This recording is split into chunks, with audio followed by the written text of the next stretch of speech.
नमस्कार मेरे प्यारे साथियों। आज हम विश्व का भूगोल पढ़ेंगे और वो भी विश्व का भूगोल में आज हम बेसिक चीज़ें जानेंगे। अब तक हमने भारत का भूगोल तो पढ़ लिया है, भारत का भूगोल पूर्ण रूप से ख़त्म हो गया है और अब हम विश्व का भूगोल पढ़ेंगे। विश्व का भूगोल भी टोटल इसके क्लास 12 लग जाएंगे। टोटल इसका यानी 12 कक्षाएँ लगेंगी। उसके बाद हम विश्व का भूगोल भी ख़त्म कर चुके होंगे। उसके बाद हम पॉलिटी पढ़ेंगे। ठीक है, तो अब आइए आज से हम विश्व का भूगोल पढ़ेंगे और इसका बेहतरीन नोट्स बनाएंगे। बच्चों, यह जो नोट्स होता है, इस नोट्स में आपको प्रीवियस ईयर के क्वेश्चन भी कुछ रहते हैं और जो एसएससी का सिलेबस है, जो जीएस का एसएससी का सिलेबस है, वो पढ़ाया जाता है पूरा। तो एसएससी जितना भी विश्व के भूगोल से जितना भी क्वेश्चन, उसका वो टॉपिक जितना है, हर टॉपिक से प्रश्न बनाया गया है और हर एक टॉपिक को पढ़ाया जाएगा। यानी इसका सिलेबस एसएससी का है। अगर आप किसी भी एग्ज़ाम की तैयारी कर रहे हैं, अगर आप एसएससी का सिलेबस अच्छे से पढ़ लेंगे तो आप किसी भी गवर्नमेंट एग्ज़ाम देने के लिए तैयार हैं। ठीक है, तो अगर आप सीधी सी बात है, अगर आप कोई भी यूपी पुलिस या यूपीएसआई की भी भर्ती की राह देख रहे हैं, उसकी तैयारी में लगे हुए हैं, दिल्ली पुलिस हुआ, कोई भी गवर्नमेंट एग्ज़ाम हुआ, सीआरपीएफ, सीएपीएफ, जितना भी हुआ, सीएसएफ, एचसीएम, तो आप यह क्लास ले सकते हैं। ठीक है, तो चलिए आज का हमारा टॉपिक है पृथ्वी की गतियाँ। तो चलिए शुरू करते हैं। शुरू करने से पहले अगर आप इस चैनल पर नए हैं तो प्लीज़ मेरे चैनल को सब्सक्राइब करें। अगर आप भी चाहते हैं जीएस का बेहतरीन नोट्स तो आप इस चैनल से जुड़ सकते हैं, वो भी फ्री में नोट्स अवेलेबल कराया जाएगा। और हाल ही में टेलीग्राम चैनल आपके लिए बनाया जाएगा। टेलीग्राम चैनल पर हर एक चीज़ का जो भी इस चैनल पर पढ़ाया जाएगा उसका पीडीएफ आपको टेलीग्राम चैनल पर मिलेगा। ठीक है, आइए पढ़ते हैं पृथ्वी की गतियाँ। दिन और रात का छोटा एवं बड़ा होना। इसका कारण आज जानेंगे कि दिन क्यों बड़ा होता है और रात क्यों छोटी होती है। कारण है पहला इसका पृथ्वी का अपने अक्ष पर झुका होना और पृथ्वी द्वारा सूर्य की परिक्रमा करना, जिसे हम लोग परिक्रमण बोलते हैं। विषुवत वृत्त पर दिन एवं रात की अवधि समान होती है। विषुवत वृत्त से उत्तर एवं दक्षिण दिशा में जाने पर दिन और रात की अवधि में अंतर आता है। ये अपसौर उपसौर, ये जितने भी बेसिक हैं, मैंने भूगोल का जो बेसिक क्लास चलाया है उसमें इन सब बातों को बता रखा है। तभी मैंने एक आध दो जो इम्पोर्टेंट लगे हैं मैं उनको ले लिया हूँ इस टॉपिक में। तो अब आइए जानते हैं उपसौर और अपसौर क्या होते हैं। उपसौर पृथ्वी सूर्य के अत्यधिक नज़दीक होती है 3 जनवरी के दिन, और अपसौर पृथ्वी सूर्य से अधिक दूर होती है 4 जुलाई के दिन। विषुव, यह दोनों गोलार्ध में दिन एवं रात की अवधि समान होती है। 21 मार्च एवं 23 सितंबर को दिन और रात बराबर होते हैं। ठीक है, 25 दिसंबर से दिन बड़ा होने लगता है और रातें छोटी होने लगती हैं। ठीक है, अब आइए जानते हैं शीत अयांत। इसका कारण है सूर्य की किरणें मकर रेखा पर सीधी पड़ती हैं, इसलिए उत्तरी गोलार्ध में सबसे छोटा दिन एवं बड़ी रात होती है। ठीक है, दक्षिणी गोलार्ध में सबसे बड़ा दिन एवं सबसे छोटी रात होती है। यह स्थिति 22 दिसंबर को होती है। ठीक है, अब आइए जानते हैं ग्रीष्म अयांत। सूर्य की किरणें कर्क रेखा पर सीधी पड़ती है, इसीलिए उत्तरी गोलार्ध में दिन बड़ा एवं रात छोटा होता है। दक्षिणी गोलार्ध में दिन छोटा एवं रात बड़ी होती है। यह स्थिति 21 जून को होती है। 21 जून को उत्तरी गोलार्ध में दिन बड़ा रहता है और रात छोटी होती है। ठीक है,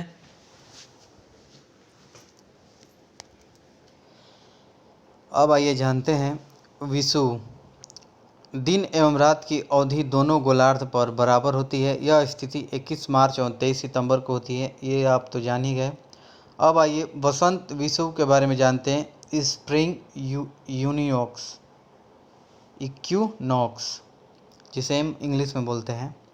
सूर्य की किरणें विषुवत वृत्त पर सीधी पड़ती हैं। दोनों गोलार्ध में दिन एवं रात की अवधि बराबर होती है। 21 मार्च को ये सब होता है। ठीक है, अब आइए ऋतु परिवर्तन के बारे में जानते हैं। पृथ्वी पर ऋतु परिवर्तन के कुछ निम्न कारण हैं। पहला है पृथ्वी के अपने अक्ष पर घूमना, जिसे हम लोग घूर्णन गति बोलते हैं। सूर्य की परिक्रमा करना, परिक्रमण गति करना। और तीसरा है पृथ्वी का अपने अक्ष पर झुकाव। ठीक है, जो विश्व का भूगोल पढ़ रहे हैं, इसमें हम पूरा चित्रों के माध्यम से भी समझेंगे। हर चीज़ का मैप बनाया गया है इस क्लास में। ऐसा नहीं है कि बस नोट्स है, चित्रों के माध्यम से भी आपको समझाया जाएगा। फिर चित्र जो बनाया गया है उसी चित्र को पूर्णतः रूप से लिखा गया है कि जिस बच्चे को चित्र के माध्यम से ना समझ में आए वह उस चीज़ को पढ़ के समझ जाए। ठीक है, अब आइए जानते हैं ज्वार एवं भाटा। बच्चों, ये जो होता है उस अपसौर, उपसौर, ज्वार, भाटा, इन सब का डिफिनीसन मैंने बेसिक क्लास में आप सभी को बता रखा है। अगर आपने वो भूगोल का बेसिक क्लास का नहीं लिया है तो प्लीज़ उस बेसिक क्लास को देख लीजिए, तब आप इस विश्व का भूगोल या भारत का भूगोल जो भी है, अगर आप पढ़ेंगे और नोट्स बनाएंगे तो आपको अच्छी तरह से हर एक चीज़ एक एक करके समझ में आएगी। ठीक है, ज्वार भाटा का ये कारण जान लेते हैं क्या होता है। सूर्य की आकर्षण शक्ति और चंद्रमा की आकर्षण शक्ति। और तीसरा है पृथ्वी का अपकेंद्रीय बल, जिसे हम रोटेशन के कारण उत्पन्न होता है। ये ज्वार भाटा का होने का कारण है सूर्य के आकर्षण शक्ति, चंद्रमा की आकर्षण शक्ति और पृथ्वी का अपकेंद्रीय बल। चंद्रमा की आकर्षण शक्ति का प्रभाव सूर्य की आकर्षण शक्ति से अधिक होता है, near about 2.2 times more power than sun. Okay, अब आइए जानते हैं ज्वार एवं भाटा। जब किसी स्थान पर चंद्रमा के आकर्षण बल के कारण चंद्रमा के सम्मुख पृथ्वी के भाग पर ज्वार आता है, तब जल में उठाव, तब चंद्रमा के विमुख भाग पर ही ज्वार आता है।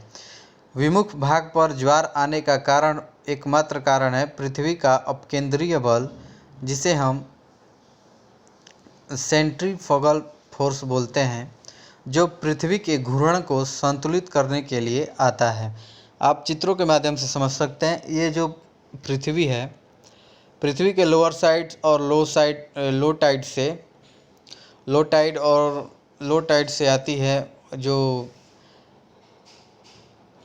अपकेंद्रीय बल है उसका हाई टाइड चंद्रमा की तरफ जाता है, इसलिए ज्वार भाटा आता है। ज्वार भाटा का अगर आप अच्छे से इसका डिफिनीसन चाहते हैं तो आप बेसिक क्लास जियोग्राफी का देख सकते हैं, तब आप यह क्लास ले सकते हैं। ठीक है, आइए कुछ नोट कर लेते हैं इस बात को। पृथ्वी पर ज्वार प्रत्येक 12 घंटे पर आना चाहिए, किंतु यह 26 मिनट देरी से आता है। इसका कारण चंद्रमा का पृथ्वी के सापेक्ष गतिशील होना है, एकमात्र यही कारण है। आपसे कोई भी पूछ सकता है कि ज्वार भाटा तो प्रत्येक 12 घंटे पर आ जाना चाहिए, लेकिन यह 26 मिनट की देरी से क्यों आता है, तो आप उसका एक शब्द में जवाब दे सकते हैं कि उसका सापेक्ष गतिशील ना होना। चंद्रमा का पृथ्वी के सापेक्ष गतिशील होना है, इसीलिए। दैनिक ज्वार क्या होता है। प्रतिदिन एक स्थान पर एक ज्वार एवं एक भाटा को दैनिक ज्वार भाटा कहते हैं। यह प्रतिदिन 52 मिनट की देरी से आता है। ज्वार भाटा के कुछ प्रकार हैं। पहला है उच्च ज्वार, जिसे हम जब सूर्य, पृथ्वी एवं चंद्रमा के सिद्ध में होती है तो यह स्थिति युक्ति और वियुक्ति कहलाती है, जिसे हम साइजोजाई बोलते हैं इंग्लिश में। अब आइए जानते हैं युति, जिसे हम कंजक्शन बोलते हैं। जब सूर्य एवं पृथ्वी के बीच चंद्रमा होता है तो यह स्थिति सूर्य ग्रहण की होती है। सूर्य ग्रहण कब लगता है? जब सूर्य एवं पृथ्वी के बीच चंद्रमा का होना, यह क्या कहलाता है? सूर्य ग्रहण। ठीक है, देखिए ये रहा सूर्य और ये रहा पृथ्वी, इन दोनों के बीच में चंद्रमा आ जाएगा तो सूर्य ग्रहण लग जाएगा। ठीक है, इस स्थिति में उच्च ज्वार आता है क्योंकि सूर्य एवं चंद्र की सम्मिलित गुरुत्वाकर्षण शक्ति पृथ्वी पर पड़ती है। यह स्थिति केवल अमावस्या के दिन ही बनती है। अब आइए जानते हैं वियुक्ति क्या है, अपोजिशन।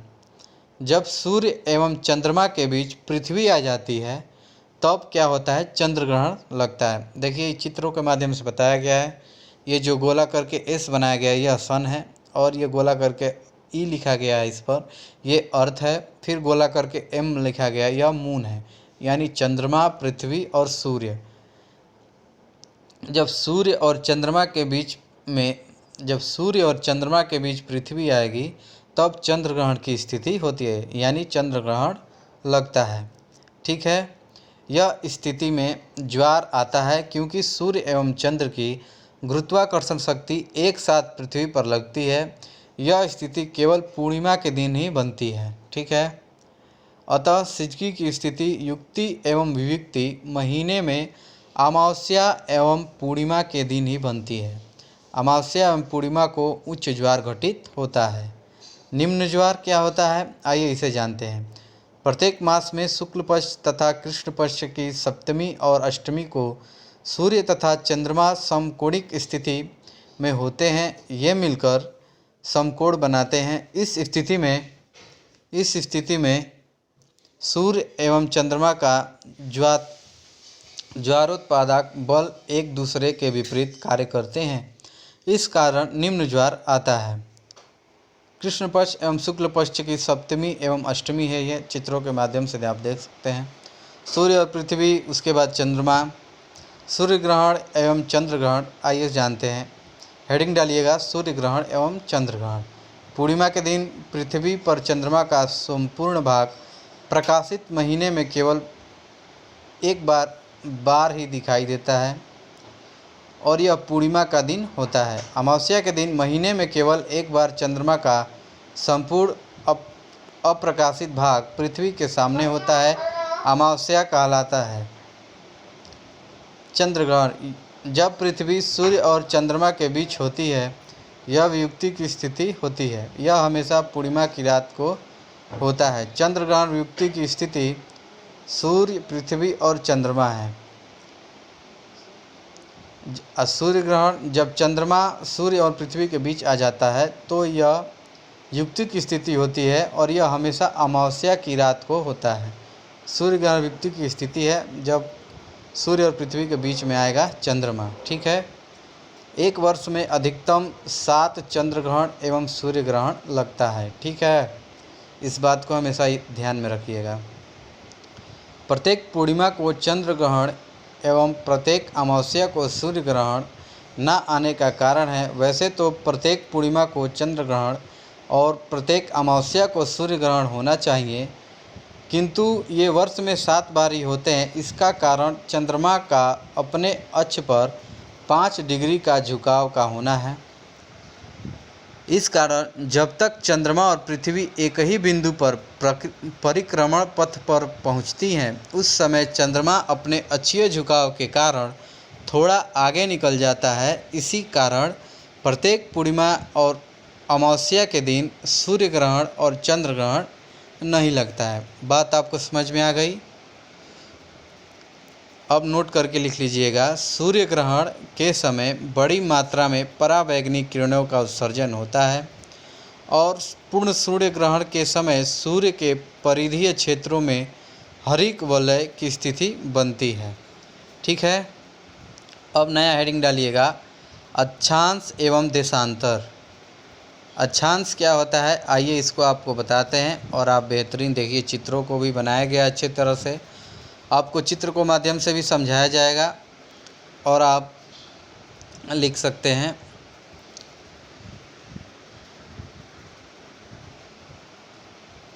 एक मिनट, सॉरी बच्चों। अब आइए, अक्षांश क्या होता है। अक्षांश पृथ्वी पर एक काल्पनिक रेखा है जो उत्तरी और दक्षिणी ध्रुवों को बीचों बीच खींची गई है। यह पृथ्वी को 2 बराबर भागों में विभाजित करता है। दिए गए बिंदु की विषुवत वृत्त के उत्तर या दक्षिण की कोणीय दूरी की माप को अक्षांश कहते हैं। ठीक है, इस बात को ध्यान में रखिएगा।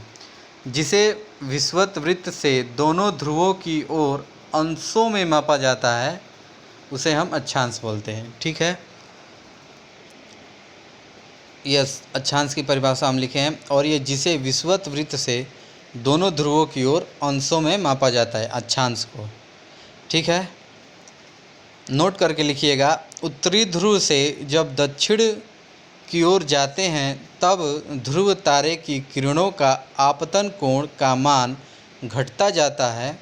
ध्रुव तारा पृथ्वी के उत्तरी ध्रुव पर सदैव स्थिर दिखाई पड़ता है तथा उत्तरी ध्रुव के साथ 19 डिग्री का कोण बनाता है। ध्रुव तारे का आयतन कोण भूमध्य रेखा पर 0 डिग्री होता है। ये हमारे सनातनी धर्म में ध्रुव तारा जो आपको उत्तर के दिशा में आपको दिखाई देता है हमेशा, इस पर एक कहानी है कोई। अगर आप YouTube पर सर्च करें तो आप देख सकते हैं कि अब वो कहानी क्या है। ये एक ध्रुव बालक रहता है। अब कहानी बहुत थोड़ी लंबी हो जाएगी, वीडियो लंबा हो जाएगा। अगर आप इच्छुक हों इस कहानी को बारे में, अगर आपने ये कहानी नहीं सुना है कि ध्रुव तारे के बारे में आपने कहानी नहीं सुना है, तो आप YouTube पर सर्च करेंगे इसका स्टोरी, तो आपको इसका स्टोरी देखने को मिल जाएगा। आप स्टोरी भी सुन लीजिएगा। मतलब एक काल्पनिक कथा है ये, तो आप अगर आपको ये कथा ना मालूम हो तो आप सुन सकते हैं। चलिए अब आगे बढ़ते हैं। 0 डिग्री अक्षांश पर खींची गई काल्पनिक रेखा विषुवत रेखा कहलाती है। अक्षांश में यह सबसे बड़ी होती है। इसकी कुल लंबाई 4,76,000 किलोमीटर है।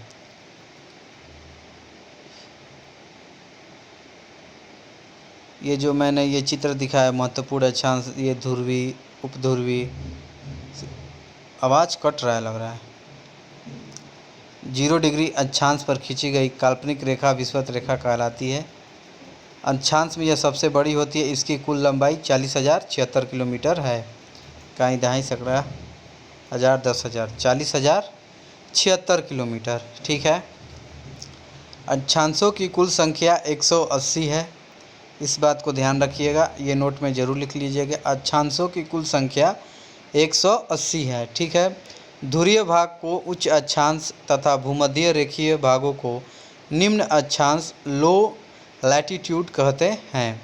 ठीक है, देखिए चित्रों के माध्यम से बताया कि ये सेम एज एबव है, और ये ध्रुवीय है, उपध्रुवीय क्षेत्र, शीतोष्ण, उपोष्ण, उष्णकटिबंध, विषुवत रेखा और 0 डिग्री अक्षांश पर और 23 सहित 1/2 नॉर्थ साउथ से 45 degree north south, 66 degree 1/2 north degree.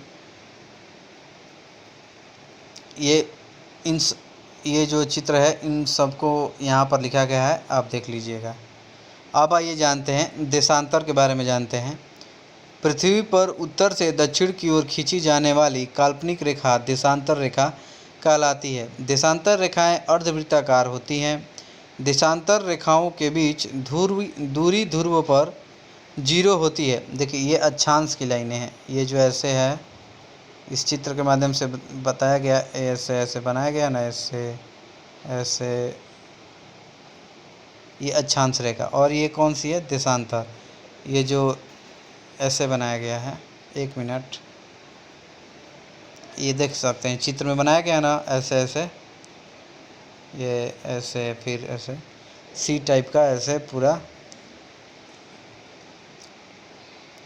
यही है, ये है देशांतर। और देशांतर के बारे में जानेंगे। 180 डिग्री पूर्व एवं 180 डिग्री पश्चिम देशांतर की एक ही रेखा है, और 0 डिग्री देशांतर रेखा के ठीक पीछे पृथ्वी पर खींची देशांतर रेखा 180 डिग्री की होती है। इस बात को हमेशा आप ध्यान में रखेंगे।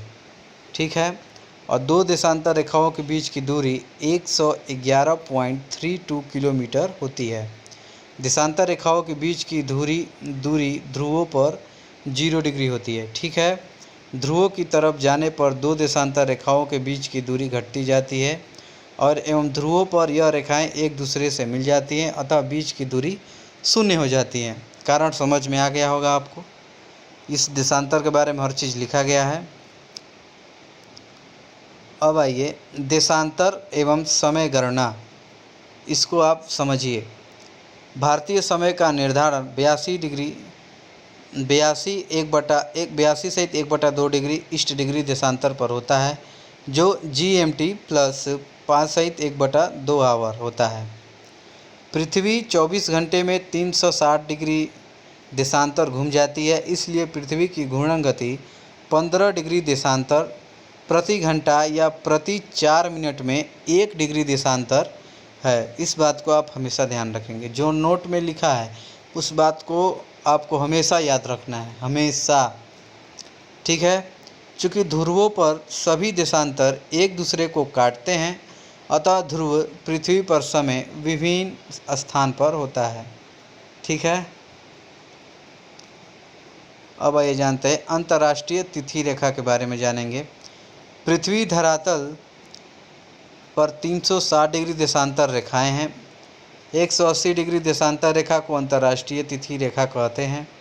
जब कोई व्यक्ति पश्चिम से पूर्व यात्रा करते हुए अंतर्राष्ट्रीय तिथि रेखा को पार करेगा तो उसे एक दिन का लाभ होगा, अर्थात एक दिन घटेगा। देखिए, यहाँ से ऐसे वेस्ट की तरफ और ईस्ट के तरफ जाएगा तो बढ़ेगा, ईस्ट की तरफ जाएगा तो बढ़ेगा और वेस्ट की तरफ जाएगा तो घटेगा। इस बात को आप बस ध्यान में रखिएगा। और 180 डिग्री वेस्ट डिग्री यानी इसका बराबर है 180 डिग्री ईस्ट डिग्री यानी +24 आवर्स। ठीक है, प्रश्न है, इस प्रश्न के माध्यम से आपको समझाने का प्रयास करते हैं। एक नाविक अंतर्राष्ट्रीय तिथि रेखा को पश्चिम से पूर्व की तरफ पार कर रहा है। पार करने से पहले नाविक द्वारा अंकित समय रात के 11:30 बजे और तिथि जुलाई 3 है, यानी 3 तारीख को यानी 3 जुलाई को 11:30 बजे रात के नाविक पार करता है नदी। तो नाविक को अंतर्राष्ट्रीय तिथि रेखा पार करने के उपरांत समय एवं तिथि बताइए। 3 जुलाई 12:15 पर। रेखा को पार करने में 45 मिनट लगेंगे, अतः समय 12:45 होगा। एक दिन के लाभ के कारण अभी पश्चिम में 4 जुलाई होगी, परंतु पूर्व में 3 जुलाई होगी।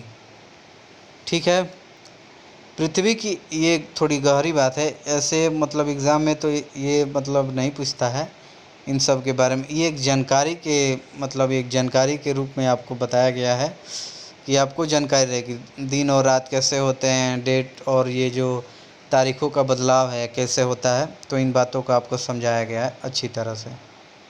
ठीक है, आज का लास्ट प्रश्न, पृथ्वी की आंतरिक संरचना, इसके बारे में पढ़ेंगे थोड़ा सा, उसके बाद हम कल पढ़ेंगे।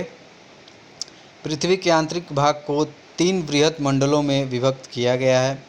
पहला है भूपर्पटी, जिसे हम लोग क्रस्ट बोलते हैं। दूसरा है मैटल, जिसे हम मेंटल बोलते हैं।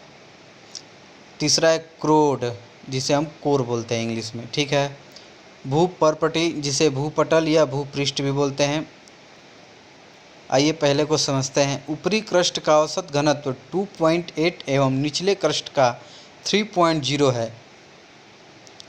घनत्व में यह अंतर दबाव के कारण होता है और ऊपरी क्रस्ट और निचली क्रस्ट के बीच कोनराड अपसंबंधता दर्शाता है। ठीक है, क्रस्ट का निर्माण मुख्यतः सिलिका एवं एल्युमिनियम से हुआ है, अतः इसे SiAl भी कहते हैं, Cl भी जिसे आप लोग बोल सकते हैं। ठीक है, IUGG के अनुसार इसकी मोटाई 30 किलोमीटर है।